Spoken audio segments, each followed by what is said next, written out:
They told us Father Donovan was a man of God. They were raw. I was the one who found Elena's body, and I will never forget what I saw. This is the story of how our perfect little town became a crime scene, and how the man we trusted most was hiding the darkest secret of all. Havenwood. Even the name sounded like a promise, whispered on the cool autumn breeze that swept down from the surrounding Blue Ridge peaks. It was a town tucked away, insulated by forests painted in glorious shades of crimson and gold, a place where time seemed to flow a little slower, a little kinder. Life here wasn't measured in frantic minutes, but in the changing seasons, the Sunday sermons, the comfortable rhythm of neighbors knowing neighbors. Doors often went unlocked, friendly ways were exchanged without fail, and the sharp edges of the outside world felt distant, smoothed away by the genuine warmth of the community. It felt safe, protected, almost blessed. At the very heart of Havenwood, both geographically and spiritually, stood St. Augustine's Church. More than just stone and stained glass, it was the town's anchor, its gathering place, its sanctuary. Its spire, reaching towards the Carolina blue sky, was a constant landmark, visible from almost any porch. Inside, the air hummed thick with the scent of aged wood, beeswax candles, and the faint, lingering perfume of incense from countless services. Light filtered through intricate windows depicting saints and apostles, casting shifting jewels of color across the polished pews, illuminating dust motes dancing in the quiet reverence. Here, generations had sought solace, celebrated joys, mourned losses, and simply listened. Listened, most often, to Father Michael Donovan. For over a decade, he had been Havenwood's shepherd. A man whose charisma filled the nave during sermons, whose voice could soothe the grieving and inspire the doubtful. His guidance was sought on matters both profound and mundane. His presence was a comforting constant. Tall, with sharp blue eyes that seemed to hold both infinite compassion and an unshakable certainty, Father Donovan commanded respect. Perhaps even awe.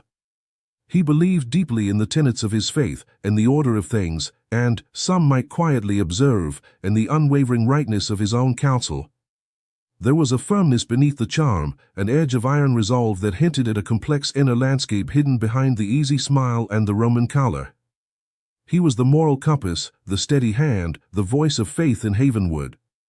And no one embodied that faith more purely, more selflessly, than Elena Petrova. If St. Augustine's was the heart, Elena was its lifeblood. In her early 30s, with eyes that held the warmth of summer sunshine and a smile that could disarm the grumpiest soul, she moved through Havenwood like a quiet blessing. She organized the children's Sunday school classes, her laughter echoing in the parish hall. She checked on the elderly, bringing groceries, company, and a listening ear. Elena possessed that rare magic of always finding time for others, her own needs seemingly an afterthought. She didn't just attend church, she lived its teachings, becoming a symbol of the very kindness and community Havenwood prided itself on. Everyone knew Elena. Everyone loved Elena. It seemed impossible, then, utterly inconceivable, that the first shadow would fall upon her. One crisp October Sunday, Elena wasn't there to light the candles before Mass. Her usual bright presence was missing. Strange, people murmured, but perhaps she was merely unwell. But then she missed the afternoon potluck she'd promised to bring her famous apple pie to. Calls to her small, tidy cottage went unanswered, ringing into an unnerving silence. Her car sat cold in the driveway. By Monday, a low hum of concern began to ripple through Havenwood. It wasn't like Elena. Not at all. The initial disbelief, she must have just gone away for a day or two, she'll turn up, felt increasingly thin as Tuesday dawned with still no word. This was Havenwood, after all. Bad things didn't happen here. Small-town secrets usually amounted to harmless gossip, not the vanishing. The facade of impenetrable peace began to show hairline cracks. The phone calls became more frantic. Visits to her cottage revealed nothing amiss, yet nothing right either. A coffee cup left half full, a book open on the nightstand, signs of life abruptly paused. The peace of Havenwood was fragile, and as days turned into a week, the fear began to solidify. No one could imagine where Elena was, nor the horror that awaited discovery within the very walls they considered sacred. That oppressive weight of fear, heavy and suffocating, settled deeper over Havenwood with each passing hour. Elena Petrova remained missing. Hope, thin and fragile from the start, began to fray entirely. It was Sarah Jenkins, Elena's closest friend, who would stumble into the heart of the nightmare, shattering the town's already precarious peace. She arrived at St. Augustine's early the following Sunday, just as she always did, ready to help Father Donovan prepare for the morning service. Habit carried her up the familiar stone steps, her hand reaching for the heavy oak door. But the moment she stepped inside, the routine dissolved. Silence. Not the peaceful, prayerful quiet she knew, but a dead, unnatural hush that seemed to absorb sound, pressing in on her ears. The cavernous space felt colder than usual, the vibrant colors of the stained glass muted, as if recoiling from something unseen. "Elena?" Sarah called out, her voice sounding small, swallowed by the vast emptiness. Only the faintest echo answered. Normally, by this time, Elena would already be there, humming softly as she arranged altar flowers or polished the brass candlesticks. Her absence now felt less like tardiness and more like a gaping void. A prickle of unease, the same one that had been growing all week, tightened into a knot of genuine fear in Sarah's stomach. Intuition screamed that something was profoundly wrong. She tried shaking it off. Maybe Elena had just stepped out. Maybe Father Donovan was already here. But the silence persisted, profound and unnerving. Taking a deep breath, Sarah walked down the main aisle, her footsteps echoing unnaturally loud on the worn flagstones. She peered into the empty pews, scanned the altar. Nothing. Driven by a growing dread she couldn't name, she moved towards the back corridors, towards the small, less-used rooms, a small office, a storage closet, the rarely entered vestry where old liturgical garments were kept. "Elena?" She called again, louder this time, her voice trembling slightly. The silence felt like a physical presence, pushing back against her. She reached the door to the old vestry, a room usually kept locked, tucked away behind the chancel. It was slightly ajar. Just a crack. Enough for a thin slice of the weak morning light to penetrate the gloom within. Why was it open? A tremor ran through Sarah. Hesitantly, she pushed the heavy door inward. The initial image didn't register. It was too impossible, too outside the realm of Havenwood's reality. A chaotic mess of scattered papers, overturned books, and something else. Something sprawled on the dark, cold floor. Sarah's mind refused to comprehend, trying to fit the scene into some logical explanation. Had something fallen? An accident? Then her eyes focused. Recognized a pattern on a familiar woolen skirt. Saw the glint of the small silver locket Elena always wore. Air hitched in Sarah's throat. Her vision swam. It was Elena. But it was an Elena transformed by unimaginable violence, broken and still. The brutality was stark, visceral. Even in the dim light, the dark stains blooming across the fabric, the unnatural angle of her limbs, spoke of a horrific struggle, or worse, a merciless attack. Her face. Sarah choked back a rising bile, forcing her gaze away. Unrecognizable. Mutilated. A scream built in her chest, but it lodged there, a silent, agonizing pressure. Time seemed to freeze, the dust motes hanging suspended in the slivers of light. The scent of stale incense mingled sickeningly with something else, something coppery and metallic. It wasn't just fear that gripped Sarah, it was a profound, soul-deep emptiness, a shattering of reality itself. The world tilted, threatening to plunge her into the darkness alongside her friend. Who? How? Here? And St. Augustine's? The questions hammered uselessly against the wall of shock.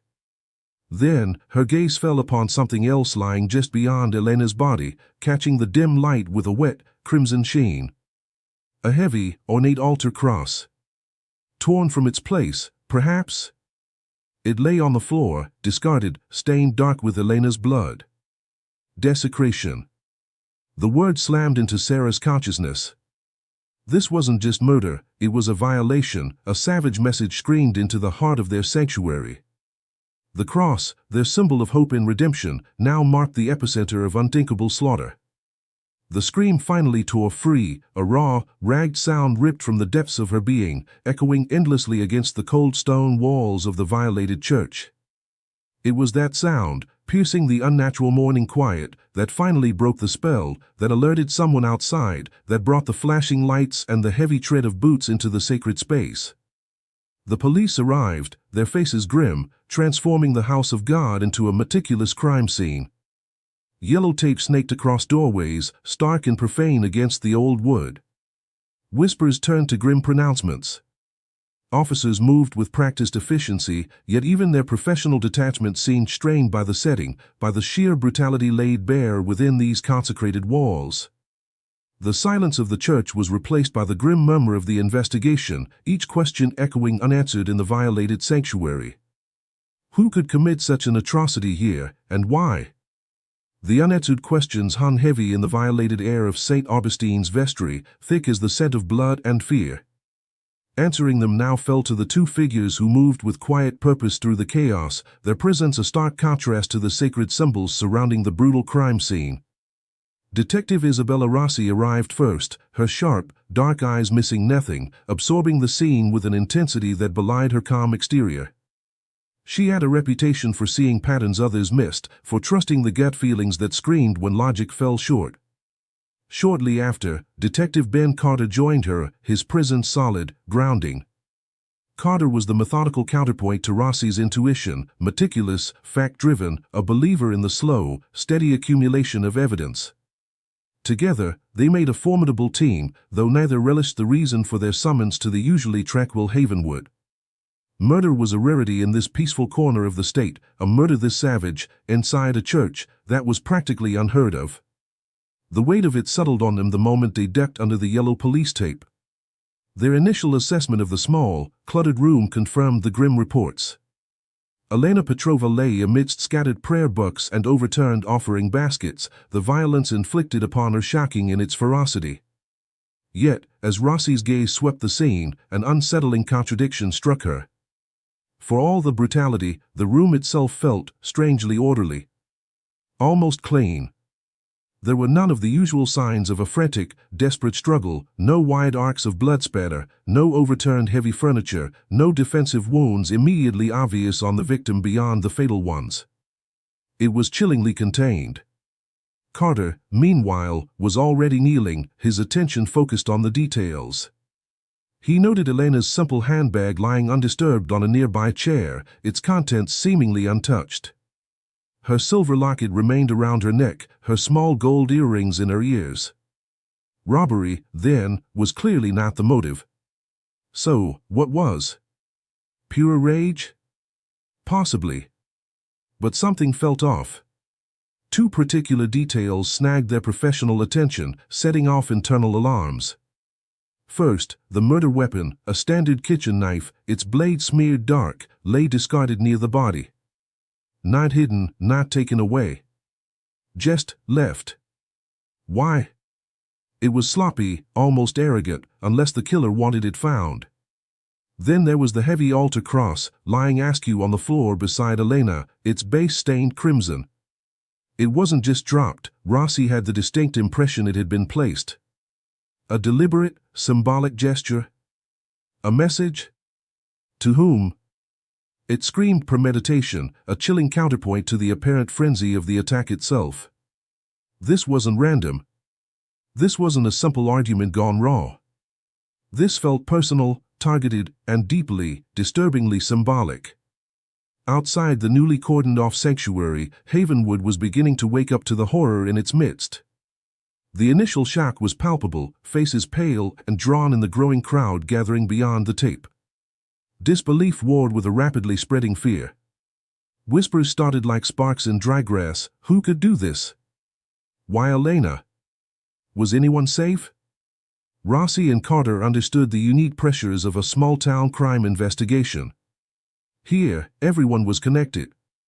Secrets festered beneath the surface of neighborly smiles, and loyalties could obstruct truth as easily as any locked door. The pressure to find answers, to restore the shattered sense of security, would be immense. Every glance from the townspeople felt like an accusation, a plea. They knew, with a grim certainty honed by years dealing with the darkest aspects of human nature, that the killer likely knew Elena Petrova. Knew her routines, knew the layout of St. Augustine's, felt comfortable, perhaps even entitled, to be within its walls. The lack of forced entry pointed to someone who had legitimate access, or someone Elena trusted enough to let in. That thought sent a fresh chill down Rossi's spine. The pool of potential suspects might be smaller, but it was also potentially much closer, perhaps hidden within the very fabric of the community, maybe even within the church hierarchy itself. Forensics would meticulously comb the scene, bagging every fiber, lifting every potential print, but both detectives felt this case wouldn't be solved by lab reports alone. It would require untangling the intricate web of relationships, secrets, and faith that defined Havenwood. Rossi and Carter exchanged a look. This wasn't a crime of passion or opportunity. It was cold, calculated, and pointed towards secrets held tightly within Havenwood's hallowed grounds. Their police investigation would have to peel back layers of piety to find the rot beneath. Peeling back those layers of piety began, inevitably, with the man at the center of Havenwood's spiritual life, Father Donovan. Detectives Rossi and Carter met him in his study at St. Augustine's rectory, a room lined with theological texts, smelling faintly of old paper and lemon oil. Sunlight streamed through the window, illuminating a large, dark wooden crucifix on the wall behind his desk. An unsettling juxtaposition, Rossi thought, given the circumstances. Father Donovan rose to greet them, his expression one of grave concern, offering his complete cooperation, his voice smooth and measured. He spoke of Elena Petrova with sadness, calling her a pillar of the community, a terrible loss. He offered them tea. He seemed, on the surface, exactly what he should be, a grieving pastor shocked by the tragedy that had befallen his flock, eager to assist the police investigation in any way possible. Yet, something felt wrong. It wasn't anything overt, nothing Carter, with his focus on facts, could immediately pinpoint. But Rossi felt it in her gut. The priest's composure was too perfect, his grief too controlled. There was a stillness about him, an almost preternatural calm that seemed at odds with the horrific violence that had occurred just steps away, involving someone he claimed to know well. His blue eyes, usually so warm during sermons, held a watchful quality now, a careful assessment behind the mask of sorrow. He answered their initial questions readily, detailing Elena's involvement in church activities, her kindness, her devotion. But when asked about her recent state of mind, he seemed to falter, just for a fraction of a second. She seemed, perhaps a little preoccupied lately, he conceded slowly. But Elena carried many burdens for others. I assumed it was simply the weight of her good works. It felt rehearsed. Disingenuous. Their subsequent interview with Sarah Jenkins painted a starkly different picture. Shattered by grief, her voice choked with tears, Sarah described a noticeable change in her friend over the preceding weeks. Elena wasn't herself, Sarah insisted, twisting a damp tissue in her hands. She was distant. Jumpy. She stopped talking about the church picnics, the fundraising committee, things she used to love. It was like a light had gone out. Sarah recounted how Elena had started avoiding certain church functions, how she seemed lost in thought, her usual bright energy replaced by a cloud of anxiety she refused to explain. She kept saying she needed to figure something out, Sarah whispered, but she wouldn't tell me what. Only that, it involved the church. This starkly contradicted Father Donovan's vague assessment of preoccupation. Elena hadn't just been busy, she'd been actively withdrawing, troubled by something rooted within the very sanctuaries she once cherished. Adding another layer of darkness was the small, leather-bound diary Rossi had recovered from Elena's bedside table during the initial search of her cottage. Flipping through its pages later, Rossi found entries that mirrored Sarah's observations. Early pages overflowed with Elena's characteristic warmth, notes on parishioners, ideas for Sunday school, simple expressions of faith. But the tone shifted dramatically in the last few weeks. Vague references to doubts crept in, mentions of sleepless nights, a growing sense of unease. Then, more chillingly, came fragmented entries about feeling watched, about a presence that disturbed her peace. One entry, scrawled hastily just days before her disappearance, made Rossi's blood run cold. He's always there now. In the shadows. Even here. How can darkness follow you into the light? A man in the darkness? Here, in the church? It was a cryptic but terrifying hit. Then came the crucial question of the timeline, the night Elena likely died. Father Donovan's alibi was disconcertingly simple. He claimed he had been in the church, alone, engaged in late-night prayer and contemplation during the critical hours. He hadn't seen or heard anything unusual. Praying alone. In the dead of night. It was plausible, certainly, for a priest. But entirely uncorroborated. No one had seen him enter or leave during that specific window. No late-night calls logged, no security footage capturing his solitary vigil. In a town like Havenwood, where routines were known and nighttime activity was minimal, such complete isolation felt convenient. Too convenient. The weight of suspicion began to settle more firmly on the priest's shoulders. The unsettling calm, the discrepancy between his account and Sarah Jenkins' description of Elena's recent state, the ominous diary entries hinting at a threat within the church itself, and now a flimsy, unverified alibi. It wasn't proof, not even close. But the threads were starting to form a disturbing pattern. And Carter, reviewing his notes, had to acknowledge the duality of Father Donovan's reputation that emerged from other initial witness interviews. Universally respected for his leadership and eloquent sermons, yes. But there were also murmurs about his rigid adherence to doctrine, his impatience with dissent, an intimidating aura when crossed. He was a man of faith, undoubtedly, but also a man accustomed to authority, perhaps one who didn't suffer challenges gladly. The beloved shepherd cast a long, and increasingly dark, shadow. The priest's carefully constructed composure felt brittle to Rossi. His story didn't quite hold, and Elena's diary whispered of secrets connected to the church. The shadow of suspicion was now firmly cast upon the shepherd himself. It was time to dig deeper into the life Father Donovan had tried so hard to keep separate from his flock. Digging deeper into the life Father Michael Donovan kept separate from his flock meant venturing beyond Havenwood's deceptively calm borders and to the carefully curated history of the man himself.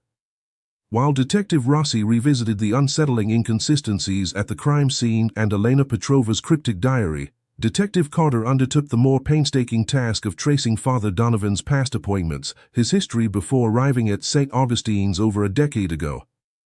It wasn't easy. Church records could be labyrinthine, transfers often handled with discretion. But Carter was persistent. His inquiries eventually led him to contacts within the diocese where Father Donovan had previously served, a parish in a bustling city far removed from Havenwood's quiet hills. And there, the pristine facade began to crack. Whispers emerged, initially reluctant, then more concrete. Father Donovan hadn't left his previous post celebrated, he'd left under a cloud. There had been complaints, several parishioners citing his methods, particularly concerning the church youth programs, as overly strict, even harsh. One incident, involving accusations of inappropriate disciplinary action against a teenage boy, had apparently escalated, prompting an internal investigation. But like smoke, the details dissipated quickly. No formal charges, no public censure. Instead, a swift, quiet transfer was arranged. To Havenwood. A promotion disguised as a reassignment? Or a convenient way to bury a problem? It painted a picture not of unwavering piety, but of potential controversy adeptly managed, a hint of ruthlessness beneath the collar. A cover-up, perhaps? Back in Havenwood, Rossi sought out Martha Gable, the church secretary. A woman whose quiet efficiency had kept St. Augustine's running smoothly for nearly 15 years, 10 of those under Father Donovan. Martha was devout, loyal, her life intertwined with the church's rhythms. Rossi found her in the small church office, nervously sorting through donation envelopes, her usual composure frayed. Initially, Martha was guarded, offering platitudes about the priest's goodness, his dedication. But Rossi gently pressed, mentioning the changes others had noticed in Elena, the victim's recent withdrawal. Martha's carefully maintained dam of loyalty began to crack. He hasn't been himself lately, Detective, Martha admitted, her voice barely above a whisper, eyes darting towards the closed door of Father Donovan's study. More who tense. Irritable. Especially these past few months. She hesitated, twisting her hands in her lap. And he and Elena, they argued. Several times. Martha recounted overhearing raised voices spilling from the priest's study on more than one occasion, hushed, and tense arguments she couldn't decipher, but the anger radiating from Father Donovan had been palpable, unsettling. Elena seemed frightened afterwards, Martha added, looking fearful herself. She told me once, just vaguely, that she'd discovered something that troubled her deeply about Father Donovan. But she wouldn't say what. Martha's internal conflict was plain, the ingrained respect for her employer warring with a dawning, terrifying suspicion.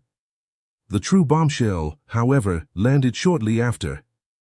While Carter continued tracing the official paper trail of Donovan's past, Rossi, acting on a hunch fueled by the priest's controlled demeanor, conducted a more thorough search of the rectory's older records, archives gathering dust in a back room. Tucked away in an unassuming storage box, beneath stacks of old parish bulletins, she found it, a small, locked wooden chest. Inside, bundled with faded ribbon, was a packet of letters. Old letters, written on thin, airmail-style paper, dated over 15 years prior, addressed to a younger Michael Donovan. They were from a woman Rossi didn't recognize. The handwriting was elegant but fraught with emotion, speaking of a shared past, a terrible mistake, an unforgivable sin, and, heartbreakingly, frequent mentions of our boy. References to sending money, updates on milestones, a hidden life meticulously documented and concealed. Father Michael Donovan, the celibate shepherd of Havenwood, had a secret child. The revelation hit Rossi with the force of a physical blow. A secret child. Kept hidden for years. Funded, perhaps, through means yet unknown. It wasn't just a secret, it was the ultimate hypocrisy, a catastrophic vulnerability for a man in his position. And it provided the investigation with something it desperately needed, a powerful, tangible motive. If Elena Petrova, devout, involved, perhaps too observant for her own good, had somehow stumbled upon this hidden life through an overheard conversation, a misplaced letter, a slip of the tongue, what would Father Donovan do to protect everything he had built? To prevent the scandal that would utterly destroy his reputation, his career, his carefully constructed world? The lengths seemed terrifyingly clear. The image of the pious priest dissolved, replaced by the chilling possibility of a desperate man capable of anything to maintain his facade. An illegitimate child. The secret was explosive, a motive powerful enough to drive a man to desperate measures. But how did Elena fit in? Did she know? And was knowing enough to sign her death warrant? The investigation now pivoted, searching for the link that would tie the priest's hidden life to Elena's tragic end. Having a motive, the explosive secret of Father Michael Donovan's hidden child, was one thing. Proving it was the catalyst for Elena Petrova's brutal murder, tying him directly to the bloody scene in the vestry, was quite another. And as detectives Rossi and Carter tried to forge that link, the very fabric of Havenwood began to fray, descending into a mire of whispers, shadows, and suffocating paranoia. The initial shock that had stunned the community into silence gave way to a feverish need for answers, and in their absence, speculation ran rapid, twisting facts into monstrous shapes. Fear, sharp and corrosive, seeped into the foundations of the town. Neighbors eyed each other with newfound suspicion over picket fences. Conversations in the cozy corners of the Havenwood diner, once filled with easy banter, now became hushed, and tense exchanges of rumor and conjecture. Was Martha Gable, the quiet church secretary, more involved than she let on? She worked so closely with the father, after all. And Sarah Jenkins, Elena's distraught friend, could her grief be masking something else? Why had she been the one to find the body? The poison of suspicion spread indiscriminately, tainting friendships, eroding trust. People who had never locked their doors began checking them twice, triple-checking. The sanctuary of their small town felt irrevocably breached, not just by the murder, but by the distrust now festering within. Adding fuel to this bonfire of anxiety was Thomas Thorne, proprietor and sole reporter for the Havenwood Herald, a small local paper struggling for relevance. Thorne, smelling the biggest story of his career, dove in with a gusto that prioritized sensationalism over sensitivity. His articles were filled with thinly veiled accusations, dramatic recreations based on third-hand gossip, and increasingly wild theories. He hinted darkly at Father Donovan's intimidating presence, speculated about clandestine meetings Elena might have had, and even gave air to outlandish ideas involving dark rituals or hidden church cults, notions that horrified the devout but captivated those hungry for drama. Thorne became a ubiquitous presence, camera always ready, notebook flapping, cornering distressed residents for quotes, adding his own spin, and generally muddying the waters for Rossi and Carter's already complex investigation. The pervasive community tension and Thorne's relentless stirring of the pot created a nightmare for the detectives. Witnesses clammed up, afraid of saying the wrong thing, of being judged by their neighbors or misrepresented by Thorne. Others, perhaps seeking attention or settling old scores, came forward with unreliable, contradictory accounts. Old Man Hemlock, the elderly parishioner whose initial, vague statement about possibly seeing the priest late that night had offered a sliver of support for Donovan's alibi, now completely recanted. Visibly distressed when re-interviewed by Carter, he admitted he wasn't sure of anything anymore, that maybe he just wanted to believe Father Donovan couldn't be involved, influenced by others who felt the same. His conflicting evidence was now useless, another dead end created by the swirling currents of fear and loyalty. Just as the investigation seemed mired in gossip and unreliable testimony, forensic analysis and further searching threw up new, startling complexities. The lab report on the fingerprints lifted from the crime scene, specifically from the hilt of the discarded knife and, chillingly, from the base of the bloody cross, yielded a shocking result. Besides prints belonging to Elena and Father Donovan, there was a third set. Unidentified. Not belonging to any known associate of the church staff or Elena's immediate circle, and not matching anyone in the existing databases. Someone else had been in that room. Someone else had likely handled the weapon, touched the cross. An accomplice? Or was Father Donovan merely present, the real killer, someone else entirely? The possibility of a wider conspiracy loomed large. Then came the second diary. Acting on Rossi's persistent unease about Elena's state of mind, Carter had secured a warrant for a more thorough search of her cottage. Tucked away, hidden beneath a loose floorboard under her bed, was another journal, smaller and more worn than the first. Its contents were explosive. Here, Elena wrote with stark fear, detailing specific instances of Father Donovan pressuring her, veiled threats disguised as spiritual counsel, his anger when she seemed hesitant about something unspoken. She wrote about feeling trapped. And then, the most critical entry, he terrifies me, but I don't think he's acting alone. There's someone else involved, someone dangerous. Watching. I have to tell someone, find proof before. A third person. Explicitly mentioned. Linked to Donovan, perceived as dangerous. Who was this other player? As if the tangled web wasn't complex enough, Carter's deep dive into the church's finances uncovered significant financial irregularities. Large sums of money, far exceeding typical operating expenses, had been systematically transferred from donation accounts into Father Donovan's personal accounts over the past year. Much of it was then quickly moved again, often in cash withdrawals or transfers to accounts Carter couldn't immediately trace. Was this how he funded the secret life revealed by the letters Rossi found? Was he paying someone? Blackmail? Or something else entirely? The money trail added another layer of deceit, another potential motive wrapped in secrecy. Fingerprints, finances, a hidden diary whispering of threats, and a mysterious third person. The case was spiraling, a tangled web of secrets. Rossi and Carter knew they needed to cut through the noise and find this unknown player. He, or she, might hold the final key. Fingerprints belonging to an unknown individual. A hidden diary screaming of threats and a dangerous third person. Large, unexplained sums vanishing from Father Donovan's accounts. The seemingly clear path towards the priest as the sole perpetrator had fractured, branching into a darker, more complex labyrinth. While Father Michael Donovan remained the prime suspect, the epicenter of the rot, detectives Rossi and Carter knew the picture was incomplete. They needed to find Elena Petrova's man in the darkness, the potential accomplice whose existence could blow the case wide open. The manhunt began. The first step was a grueling re-examination of every scrap of surveillance footage obtained from businesses and homes near St. Augustine's. Hours turned into days spent staring at grainy images, tracking the comings and goings around the church in the days and, crucially, the hours leading up to Elena's estimated time of death.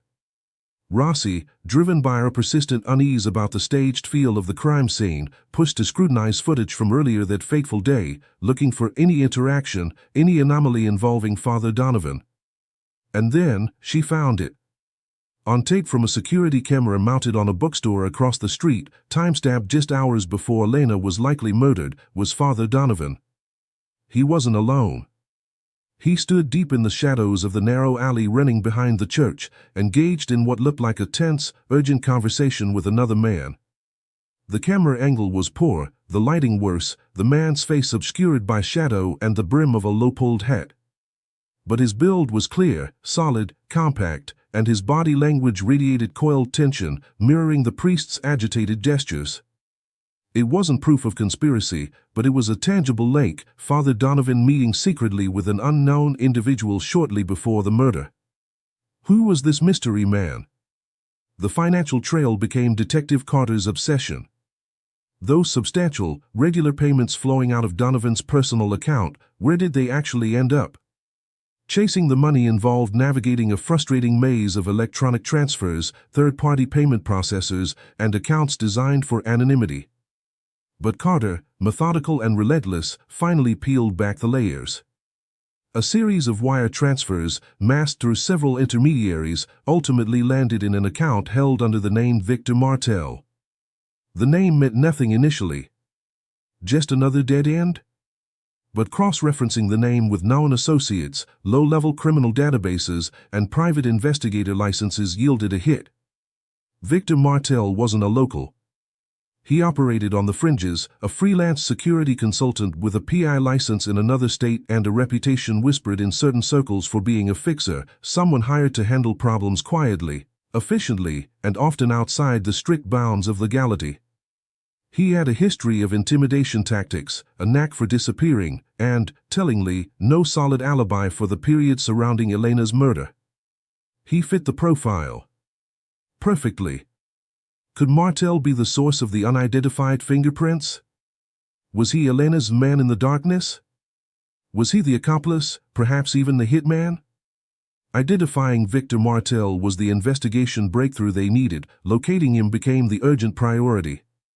This wasn't a man likely to stick around Havenwood waiting for police inquiries. Carter initiated a multi-state search, coordinating with other agencies, putting out alerts. They tracked the faint digital breadcrumbs Martel might have left behind. Burner phone pings were sporadic, hitting cell towers hundreds of miles apart before going silent again. Credit card usage was minimal, mostly small cash withdrawals from ATMs in different towns, making a clear path difficult to follow. Days blurred into nights fueled by stale coffee and the gnawing fear that Martel might slip away entirely. Rossi felt the pressure mounting, imagining Martel getting further away with every tick of the clock. Was he running, or just laying low? Then, a single ping. A credit card associated with a known alias used by Martel popped up, a charge for gas and cheap snacks at a desolate highway service station 2 states away. It was recent. Carter worked backwards, checking motels along that route. Cross-referencing guest registries against Martel's known aliases and physical description finally yielded a match.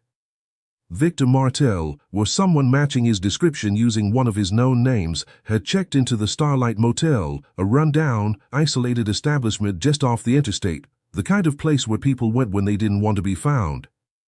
It was time. Rossi and Carter hit the road immediately, the hours spent driving filled with a tense silence, each contemplating the upcoming confrontation. Finding Martel was one thing, making him talk, Connecting him definitively to Father Donovan and Elena's murder was the real challenge.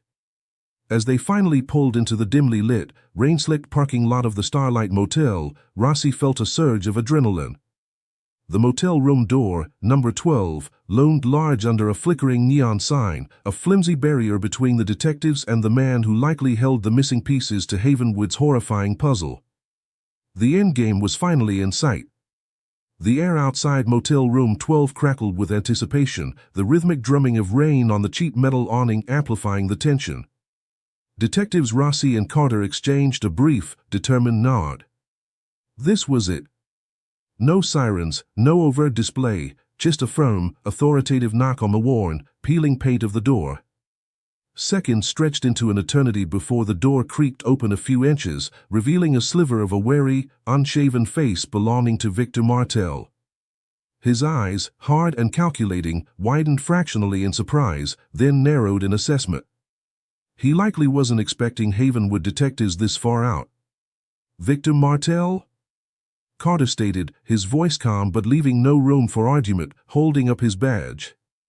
Martel didn't answer immediately. His gaze flickered past them, towards the rain-swept parking lot, calculating escape routes. A foolish thought. Before he could fully process, Rossi moved, swift and decisive, pushing the door fully open as Carter stepped forward. Martel tensed, perhaps considering a fight or flight, but one look at the grim determination on both detectives' faces, the backup officers subtly positioned nearby, seemed to deflate him. The brief flicker of resistance died in his eyes, replaced by a sullen resignation. The capture itself was almost anticlimactic after the long manhunt. Martel offered no physical struggle as Carter cuffed his hands behind his back. The fight, they knew, would happen in the interrogation room. And fight he did, initially. Back in a sterile, windowless room at the nearest county sheriff's office, Martel slumped in the hard plastic chair, radiating defiance. He sneered at their questions, denied everything. Never heard of Father Donovan. Never been to Havenwood. Didn't know any Elena Petrova.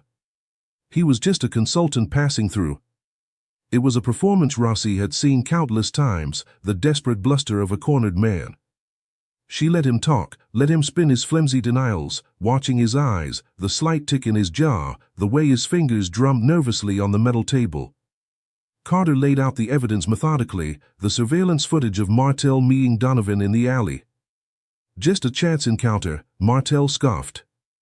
Carter produced stills, highlighting the tense body language, the furtive nature of the meeting. Martel shifted uncomfortably. Then came the financial records, the untraceable payments from Donovan directly into Martel's account, coinciding perfectly with Elena's growing fear. Business consulting, Martel mumbled, avoiding Carter's steady gaze. Rossi leaned forward, her voice dropping, sharp as ice. Consulting on what, Mr. Martel? Making problems disappear? She slid another piece of evidence across the table, a preliminary report confirming his fingerprints matched the unidentified ones found on the murder weapon and the bloody cross.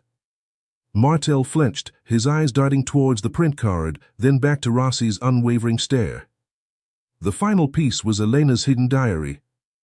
Rossi read aloud the entry mentioning the dangerous third man, the fear, the feeling of being trapped. Martel's facade finally crumbled. The defiance drained away, leaving behind a weary, cornered animal. He started talking. Slowly at first, then faster, the words tumbling out in a torrent of self-serving justification mixed with cold, hard facts. Yes, Father Donovan had hired him. Paid him well. The initial job, Martel insisted, was just intimidation. He said the woman, Petrova, found out something about his past. A kid, maybe? Money? Didn't tell me details. Just that she had to be convinced to keep her mouth shut. Permanently. Martel described confronting Elena, delivering Donovan's veiled threats. But Elena, perhaps stronger than they anticipated, hadn't been easily cowed. She threatened to expose everything. Things got heated, Martel said, shrugging, a chillingly casual gesture. She tried to run, screamed about telling the bishop. It wasn't supposed to happen like that, but Donovan said she couldn't talk. Under any circumstances. He admitted to the killing, claiming panic, but his eyes held no remorse. And crucially, he left no doubt about who pulled the strings. It was Donovan's show, Martel spat. His money, his problem, his orders. I was just the tool. The mastermind was Father Michael Donovan. Armed with Victor Martel's damning confession, the final, crucial piece connecting the priest directly to the conspiracy and murder, Rossi and Carter drove back towards Havenwood through the lingering rain. There was no triumph, only the grim weight of impending action. Arresting a respected community figure, a priest, was never easy. They found Father Donovan leading evening prayers in the now sparsely attended St. Augustine's. Rossi approached him quietly after the service, Carter flanking her. "Father Michael Donovan," Rossi said, her voice steady, devoid of accusation but heavy with finality, "you are under arrest for the murder of Elena Petrova and conspiracy to commit murder." For a moment, the priest stood frozen, the prayer book falling from his numb fingers. His face, usually so composed, went slack with disbelief, then contorted in a flash of fear. But just as quickly, the emotions vanished, replaced by an unnerving, hollow emptiness. The carefully constructed facade, maintained for years, finally shattered, leaving nothing behind. He offered no resistance as Carter read him his rights and secured the handcuffs. The click echoed unnaturally loud in the hallowed silence of the church. As the detectives led the unresisting Father Donovan out into the waiting police car, the first whispers of the news began to snake through Havenwood, a shockwave of disbelief and horror poised to tear the wounded town apart all over again. The handcuffs clicked shut, sealing Father Donovan's fate and closing the investigation. But for Havenwood, the arrest wasn't an end, it was the beginning of a painful reckoning, forcing them to confront a betrayal that had festered in their sanctuary. The trial loomed, promising more revelations and heartache. The trial of Father Michael Donovan wasn't just a legal proceeding, it was Havenwood's public reckoning, a painful dissection of faith, betrayal, and the horrifying secrets unearthed from the heart of their sanctuary. The courtroom buzzed with attention so thick it felt physical, dividing the townspeople packed onto the hard wooden benches. On one side sat those clinging to disbelief, their faces etched with confusion and a desperate hope for exoneration. On the other, those whose trust had been irrevocably shattered, their expressions a mixture of grief, anger, and grim validation. All eyes were fixed on the man in the defendant's chair, the man they had once revered. The prosecution laid out its case with meticulous precision, weaving together the disparate threads of evidence into a damning tapestry. Victor Martel, facing his own charges but testifying against the man who hired him, provided the chilling centerpiece. His voice, flat and devoid of emotion, detailed Father Donovan's calculated plan, the initial hiring for intimidation, the escalating pressure as Elena Petrova refused to be silenced, the final, fatal confrontation, and Donovan's explicit instruction that she must not reveal his secrets. Martel painted himself as a tool, but his testimony firmly established Father Donovan as the architect, the mastermind driven by the desperate need to protect his hidden life, the secret child, the questionable financial dealings that funded that life.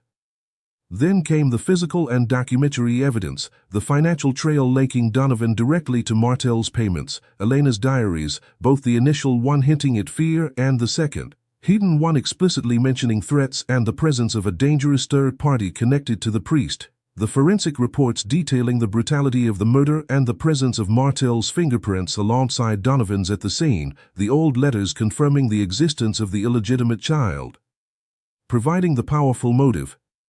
Throughout the weeks of testimony, Father Michael Donovan remained a figure of unnerving composure. He sat impassively beside his defense attorney, his face a mask of stony indifference. Gone was the charismatic preacher, in his place was a cold, distant figure who rarely reacted, even during Martel's most damning accusations. He declined to testify in his own defense. Only once, when his lawyer attempted to portray him as a man under duress, a victim of circumstance and blackmail, did Father Donovan rise briefly. He didn't address the court or the jury, but simply stated in a clear, chillingly detached voice, "I will accept God's judgment and yours." There was no remorse, no plea for understanding, only that same unnerving self-possession that now felt less like faith and more like profound arrogance or dissociation. His facade hadn't just shattered, it seemed it had never truly been connected to the man beneath. The jury's deliberation was tense but relatively swift. When they returned, the foreman's voice was heavy as he delivered the verdict: guilty. Guilty of conspiracy. Guilty of murder in the first degree. A wave of gasped breaths, stifled sobs, and sharp intakes swept the courtroom. Father Donovan registered the verdict with barely a flicker of emotion, his expression remaining unnervingly blank as the judge handed down the mandatory sentence, life imprisonment, without the possibility of parole. Justice, in its legal form, had been served. The trial, the formal reckoning, was over. But for Havenwood, the aftermath was just beginning. The guilty verdict didn't magically heal the rift in the community. In many ways, it deepened it. The broken trust was a chasm too wide to easily bridge. St. Augustine's Church, once the vibrant center of town life, stood as a monument to the betrayal. Its pews grew emptier each Sunday, the remaining parishioners shifting uncomfortably, their prayers perhaps tinged with doubt, the stained glass light seeming colder now. The building itself felt heavy with the weight of the scandal, its halo irrevocably broken. The long-term impact resonated through countless lives. Sarah Jenkins, haunted by the image of her friend's body and the violation of their shared sanctuary, found she could no longer stay in Havenwood. The constant reminders were too painful, her faith shaken to its core. She moved away months later, seeking anonymity and a place where shadows didn't seem to lurk behind every corner. Martha Gable, the conflicted church secretary, remained, but found herself isolated, viewed with suspicion by some remaining loyalists who saw her testimony as a betrayal, yet perhaps finding a quiet, difficult peace in knowing the truth, however costly, had surfaced. Thomas Thorne, the journalist, published his book on the case, achieving a measure of regional notoriety, though his often sensationalist account left many directly affected feeling exploited rather than understood. For detectives Rossi and Carter, closing the case brought professional resolution but little comfort. The depths of Father Donovan's deceit, the calculated manipulation hidden behind years of feigned piety, left a residue of weariness. It was a stark reminder of the darkness that could fester beneath the most respectable surfaces, a lesson in the fragility of trust and the devastating consequences when it's betrayed. They had unraveled the conspiracy, brought the killers to justice, but the scars on Havenwood, and perhaps on their own professional cynicism, would remain. The town slowly began the arduous process of community healing, forced to confront uncomfortable questions about faith, forgiveness, and how they could have been so blind. The story of Father Donovan and Elena Petrova became a cautionary tale whispered in Havenwood, a permanent scar on the town's memory, proving that sometimes the most dangerous secrets are the ones hidden in plain sight, within the very walls meant to offer sanctuary.